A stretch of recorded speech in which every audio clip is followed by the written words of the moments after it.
আসসালামু আলাইকুম বন্ধুরা, সবাইকে সিস্টার্স কিচেনে স্বাগতম। আবার একটি নতুন রেসিপি নিয়ে আপনাদের মাঝে চলে এসেছি।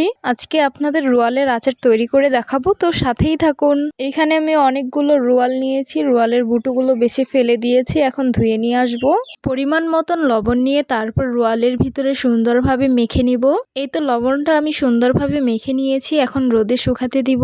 এইখানে আমি শুকনো মরিচ বেটে নিয়েছি, পরিমাণ মতন আদা রসুন বাটা নিয়েছি, গরম মশলা বেটে নিয়েছি, জিরা বেটে নিয়েছি, সরিষা বেটে নিয়েছি। চুলায় একটি পাত্র বসিয়ে দিয়েছি, পরিমাণ মতন সরিষার তেল দিয়ে দিব, পরিমাণ মতন আদা রসুন বাটা দিয়ে দিব, গরম মশলা বাটা দিয়ে দিব, জিরা বাটা দিয়ে দিব, মরিচ বাটা দিয়ে দিব, সরিষা বাটা দিয়ে দিব। তারপর সুন্দরভাবে নেড়ে মিক্স করে নিতে হবে। মশলাগুলো বেশি ভাজবো না, তাহলে তিতো হয়ে যাবে। মশলাগুলো হালকা পরিমাণ ভেজে নিয়েছি, রোয়ালগুলো এখন দিয়ে দিব। তারপর নেড়ে মিক্স করে নিতে হবে। রোয়ালগুলো লবণ দিয়ে মেখে রেখেছিলাম, লবণের পানিটা কিন্তু একদম ঝরে গেছে, তাই আমি ফেলে দিয়েছি।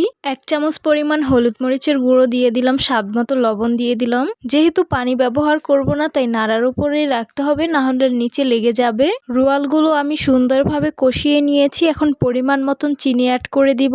চিনি দিলে চিনি থেকে পানি ছেড়ে দিবে। এই তো চিনি গলে গেছে, দেখতেই পাচ্ছেন কত বেশি পানি বের হয়েছে। আমি এখন রোয়ালগুলো চুলার তাপে রেখে দিব। রোয়ালের আচার কিন্তু একদিনে হয়ে যায় না। চুলার তাপে রোয়ালগুলো বসিয়ে রেখেছিলাম দেখে রোয়ালগুলো উনে গেছে। রোয়ালের আচারগুলো একদম হয়ে গেছে। এখন পাঁচফোড়ন বাটা দিয়ে দিব পরিমাণ মতন, তারপর সুন্দরভাবে নেড়ে মিক্স করে নামিয়ে নিলেই হয়ে যাবে। পরিবেশন করে নিলাম রোয়ালের আচার। দেখতে অনেক বেশি লোভনীয় লাগছে, আর রোয়ালের আচার কিন্তু খেতে অনেক বেশি মজাদার। তো কারা কারা রোয়ালের আচার খেতে পছন্দ করেন তারা অবশ্যই কমেন্ট করে জানাবেন। অবশ্যই এই রোয়ালের আচারটা একবার ট্রাই করবেন, খেতে ভীষণ মজাদার। বাচ্চাদের তৈরি করে দিলে বাচ্চারাও এটা অনেক বেশি পছন্দ করবে। তো আশা করছি আমার আজকের রেসিপি আপনাদের কাছে অনেক বেশি ভালো লাগবে। ভালো লেগে থাকলে আমার ইউটিউব চ্যানেলটি সাবস্ক্রাইব করবেন, আর যারা আমার ফেসবুক পেজ থেকে দেখছেন পেজটিকে ফলো করবেন।